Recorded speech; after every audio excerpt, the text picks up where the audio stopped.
Welcome, exiles! Today I want to talk about Thaumaturgic Dust.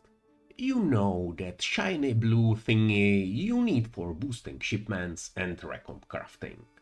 And because both of those can make stupid amount of money, Dust is once again becoming one of the most in-demand resources in the league. We are over a month in 3.27 and the economy is starting to show it.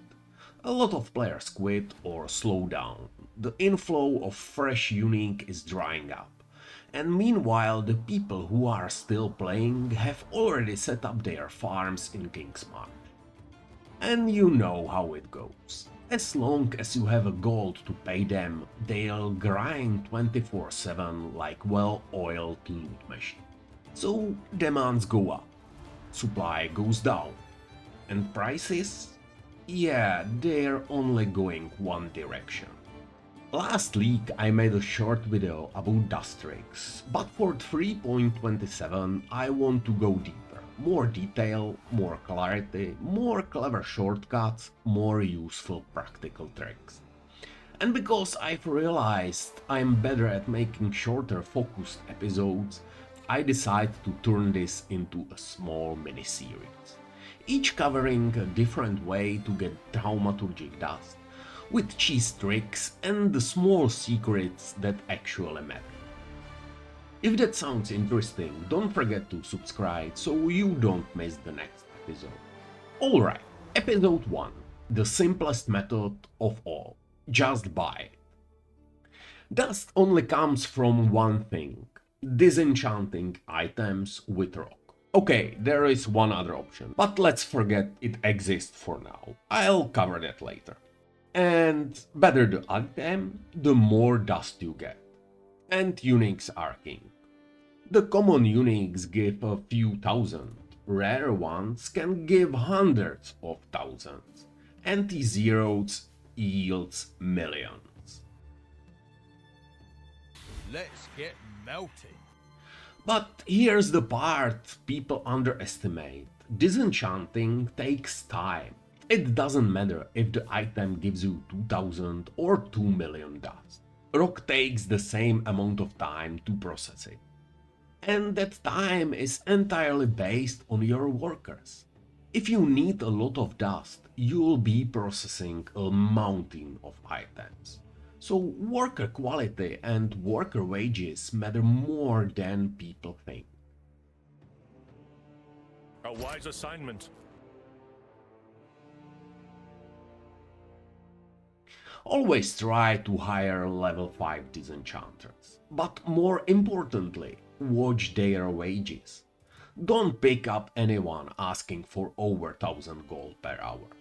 A fair price is around 900. A good price is under 800.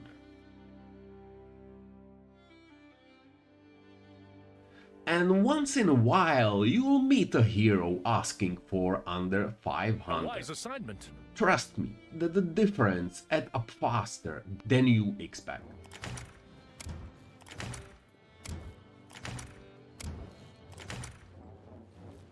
Now, the real question, which unique should you actually buy? Path of Exile has dozens of uniques, and they all have different dust values. Last week we had to rely on spreadsheets, handwritten lists and community notes, but thankfully we have actually tools for it now. There is EasyExile.tools. It's flexible, detailed, with lots of filtering options. I use this one for optimizing my loot filter. And then there is WealthyExile.com. It is simple, fast, clean, and perfect for cost efficiency hunting. So let's say you want the dust immediately and don't care about the cost. You filter for items with 2 million or more dust, the top tier stuff, the big boys, T0 uniques, and you'll end up paying around 8 to 9,000 dust per house. If you want a better deal, look for unique around 500,000 plus range. And suddenly the ratio improved by 30%, maybe even more. And if you want a maximum efficiency, go after the 100k plus uniques. Now you are getting something like 15,000 dust per house. But you'll also be spending more time trading, more time disenchanting, and more gold on trading fees. Everything has a price. There are two things you absolutely need to pay attention to. First, the prices shown on those sites aren't the current listings. They are tracked from completed trades. So don't treat them like a shopping list. Treat them like a guideline for what a good deal looks like. The price you should aim for. And second, dust values assume the item is eye level 84 with 20% quality. So always make sure the item level is 84 and then quality it up. Quality alone adds 40% more dust. This makes jewelry slightly worse because catalysts are a bit pricier and you don't get them by normal mapping like whetstones and scraps. If the item is corrupted, you can fix the quality with tainted currency. Tainted scraps and whetstones are fairly cheap and worth using on high dust value items. Tainted catalysts are not so cheap. So be careful with corrupted jewelry. But corrupted items are also an opportunity because each corrupted implicit adds 50% more dust. On high tier uniques, this is usually priced in.